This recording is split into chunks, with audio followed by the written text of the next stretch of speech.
For today's video, gagawa naman tayo ng fresh orange juice with honey. So, saktong-sakto ito sa ating panahon dahil sobrang init ngayon, kailangan natin ng refreshing drink. So, umpisahan na natin.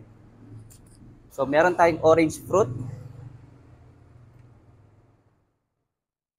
Next, imamadel natin gamit ang ating muddler.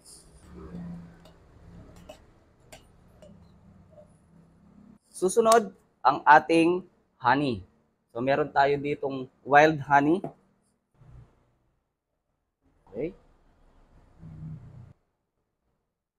Susunod, siyempre, ang ating tubig. Ito ay mineral or distilled, pwede naman. Susunod natin ay, siyempre, walang iba, ang ating yellow. Ngayon, ang gagawin natin ay shake method.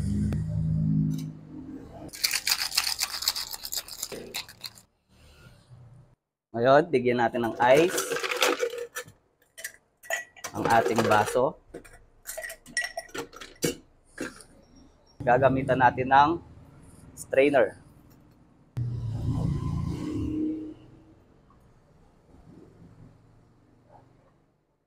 At ang panghuli natin, syempre, ang ating garnish.